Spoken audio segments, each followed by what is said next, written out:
साथ कहा जाता है कि हर किसी व्यक्ति के जीवन में एक ऐसा पल आता है जब उसे सही गलत की पहचान भूल जाती है, या यूं कहें उसे समझ नहीं आता कि उसे क्या करना चाहिए। ऐसे में कहा जाता है कि इन सभी समस्याओं का समाधान केवल एक ही जगह से मिल सकता है, और वो है श्रीमद् भागवत गीता। जी हाँ, कहा जाता है इंसान को अपने जीवन में कैसी भी असफलता का सामना क्यों न करना पड़े, अगर इसमें दिए गए श्री कृष्ण के उपदेशों को अपना ले तो उसका जीवन सुधर सकता है।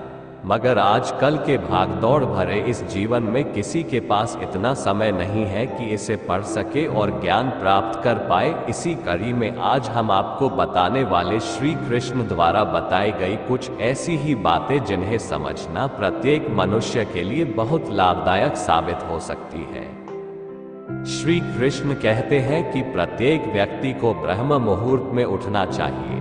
संध्या होने के बाद जब रात्रि का अंधकार सारे संसार को धीरे धारे अपने अंधकार में निगलने लगता है, तो यही अंधकार ब्रह्म मुहूर्त में भोर होने से ठीक पहले तनिक अधिक काला हो जाता है। ठीक ऐसा ही होता मानव जीवन। जब हमारे जीवन की समस्याएं अंत पर होती हैं, तो यही समस्याएं एक भीषण समस्या का रूप लेकर हमारे सामने चुनौती बनकर खड़ी हो जाती है। ऐसी परिस्थिति में अधिकतर लोग हार मान जाते हैं, परंतु अगर आप भय न खाएं, हार न माने, दृढ़ता के साथ खड़े रहें, अपने लक्ष्य पर आगे बढ़ते रहें, तो प्रकाश के रूप में हमारा स्वागत करने के लिए सूर्योदय हमारा स्वागत करता है। बरगद का वृक्ष जितना विशाल होता है उतना ही दृढ़ होता है।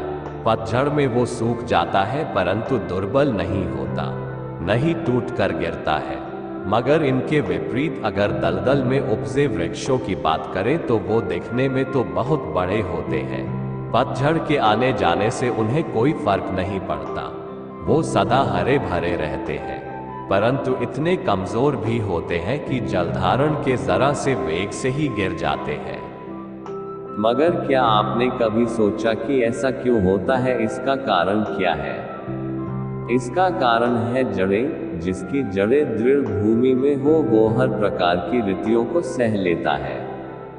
इसके विपरीत जिसकी जड़ें दलदल में, वो अपने आप को उन जड़ों के अनुरूप दुर्लभ बना लेता है।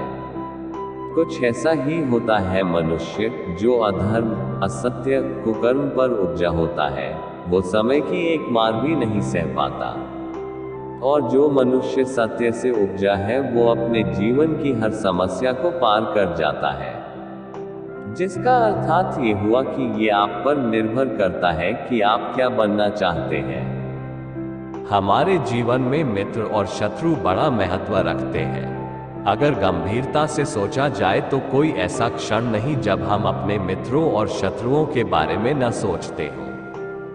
हमारा हर कार्य या तो हमारे मित्रों के हित के लिए होता है या अहित के लिए। हम हर स्थान या अपने मित्रों के साथ होते हैं या शत्रुओं के साथ। कोई नहीं चाहता कि उसका शत्रु खुश न रहे, बल्कि प्रत्येक व्यक्ति चाहता है उसका नाश हो जाए, जिसके लिए वो उसे हर तरह से हानि पहुंचाने की भी कोशिश करता है। परंतु एक ऐसा भी मंत्र है जिसमें अपनाकर आपके उपरोक्त काम नहीं करने पड़ेंगे और आपके सारे शत्रुओं का नाश भी हो जाएगा, और वो मंत्र है शत्रु को मित्र बनाना। जी हाँ, अगर हम अपने सारे शत्रुओं को मित्र बना लिया जाए तो जीवन खुद ही सरल हो जाएगा।